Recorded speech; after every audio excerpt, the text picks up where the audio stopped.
quelques minutes. Comme je vous l'ai annoncé en tout début d'émission, nous allons nous intéresser aujourd'hui à la coordination d'intervention en médecine générale. Une coordination qui apporte véritablement un soutien aux patients, des patients qui n'arrivent pas toujours à dénouer une situation délicate, gérer une hospitalisation, connaître ses droits.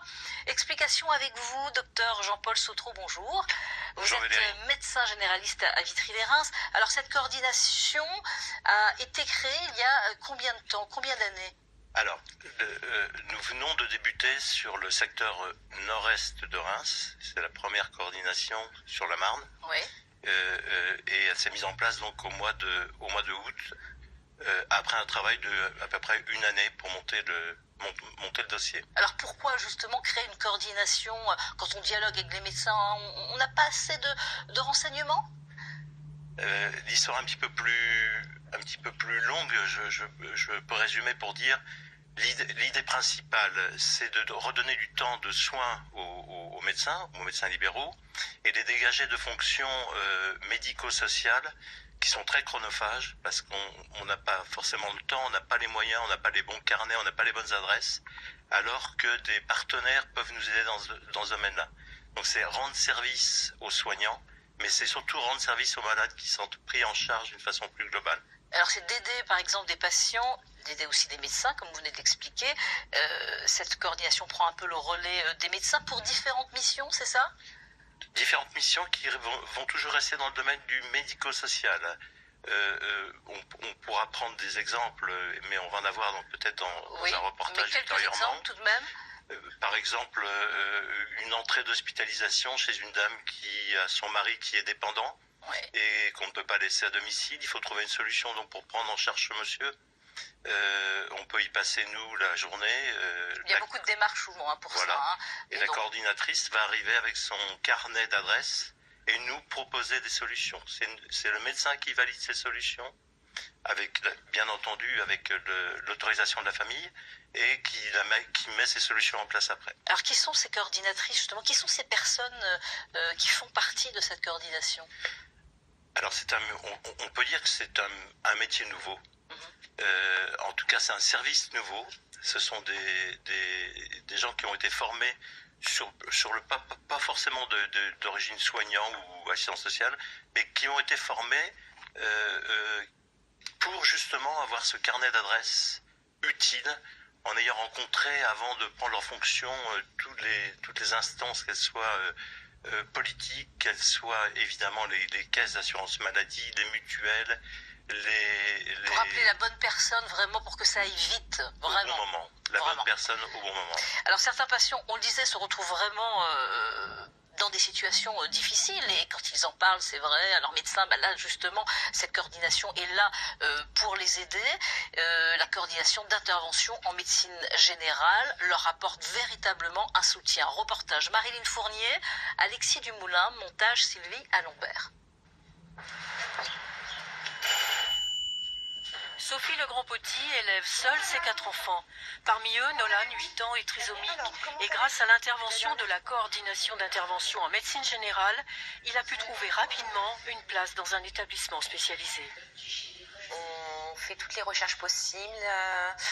On demande au CMPP, on demande à l'hôpital de jour, on demande aux médecins, à la MDPH, vers qui se tourner, et personne ne sait. Je commençais à me dire que rien n'avancerait, et à force de se battre, des fois on baisse les bras, et c'est arrivé au bon moment. Donc voilà, l'idée, des cas comme celui-là sont nombreux. Parfois, des patients ont des difficultés à organiser une hospitalisation, à avoir accès à leurs droits ou à des transports.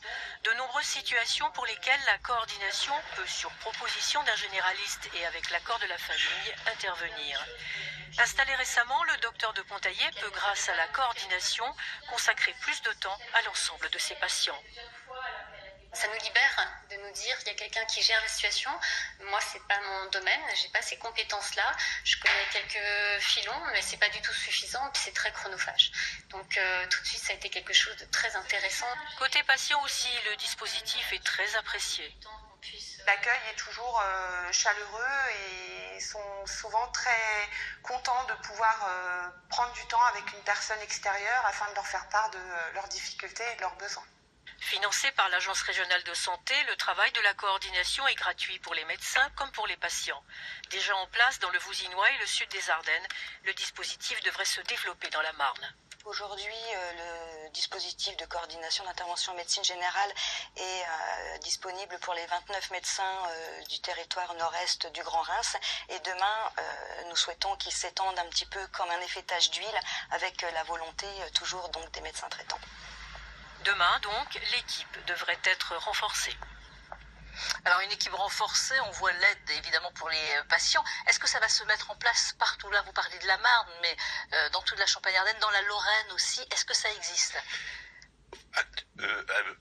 Actuellement, donc ça s'est développé en premier dans les Ardennes et on a repris un petit peu le modèle du Vouzinois parce qu'ils ont été, ils ont même anticipé la possibilité que nous donnait la loi de faire ça. On vient de mettre en place, donc sur le secteur nord-est, comme on vient de le voir, l'objectif maintenant, c'est ce qu'on appelle la métropole Grand Reims, qui concerne 320 médecins généralistes traitants. Il y a des expériences un petit peu différentes à Nancy notamment, et à Metz, mais qui ne sont pas forcément gérées par des libéraux et pour des libéraux. Donc plutôt par les hôpitaux, c'est ça.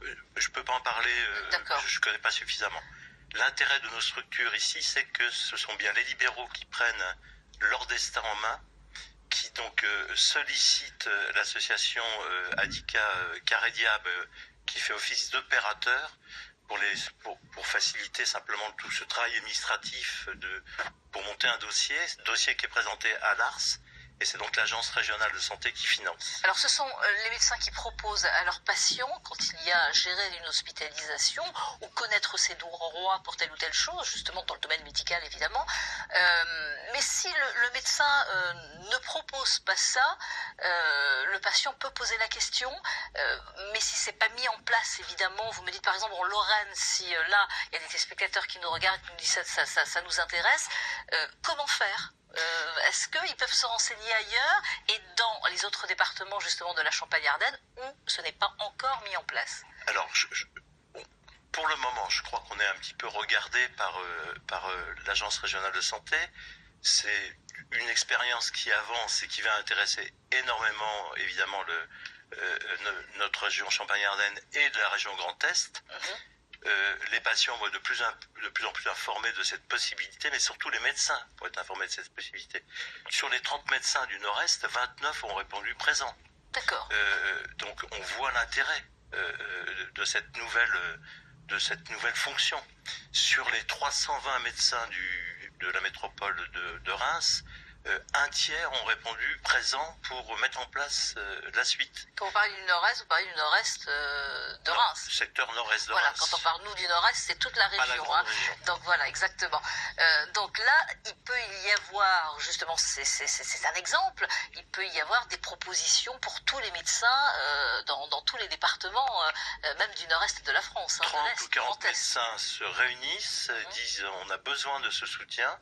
On peut monter un dossier, le présenter via un opérateur et éventuellement le faire financer par l'ARS. Est-ce que vous pensez que ça va prendre de l'ampleur justement au fil des années, au fil des mois et au fil des années?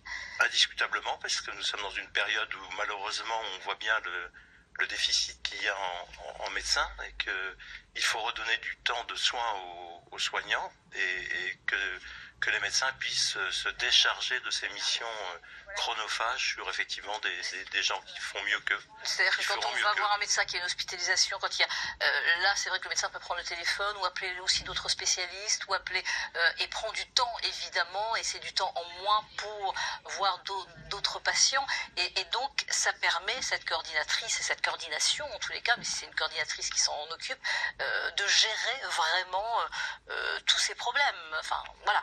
L'essentiel de ces problèmes est géré. Elle rend service, évidemment, aux soignants, mais elle rend surtout un immense service aux médecins. Alors, on l'a entendu dans le reportage, c'est financé par l'Agence régionale de santé. Exactement. Donc, les personnes sont salariées, ce ne sont pas des bénévoles, ce sont des salariés. Ce sont des salariés, oui. D'accord. Et c'est gratuit pour les patients et c'est gratuit pour les médecins. Absolument.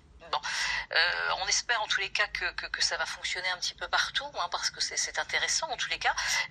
Vous travaillez en collaboration, vous allez travailler en collaboration avec des hôpitaux, avec des cliniques? On a déjà rencontré la direction du centre hospitalier universitaire de Reims, Ouais. qui est très intéressée par cette démarche. Et l'idée, c'est finalement de faire chez eux ce qu'on est en train de faire chez nous, en parlant par exemple d'une coordinatrice d'intervention en médecine hospitalière, qui serait une interlocutrice privilégiée de la coordinatrice d'intervention en médecine générale. D'accord. Ce qui permettrait effectivement d'avoir des contacts beaucoup plus faciles, beaucoup plus étroits, plutôt que de piocher, d'essayer de trouver la bonne personne. Est-ce que ça peut fonctionner aussi pour justement des personnes qui doivent aller en maison de retraite? Il y a énormément de démarches, c'est toujours compliqué, Bien c'est sûr. très long. Est-ce que là, il y a des gens qui ne savent plus, on demande énormément de papiers. Est-ce que là, c'est possible aussi, cette Bien sûr. coordinatrice peut le faire? Alors, il existe déjà des structures qui répondent à ce besoin, notamment ce qu'on appelle le CLIC, qui Oui. sont des associations locales, on va Oui. dire, qui permettent d'orienter. Mais si on peut répondre à cette demande, la CIMG, elle doit répondre, enfin la coordinatrice, Oui. elle doit répondre à toute pathologie et tout âge, D'accord. et non pas seulement sur des problèmes gériatriques. Renseignez-vous, on mettra toutes les indications évidemment sur le site grandest.france3.fr sur la page 9h50 le matin, Champagne-Ardenne, Lorraine. Merci à vous d'être venu, docteur Jean-Paul Avec plaisir. Sautreau, sur ce plateau.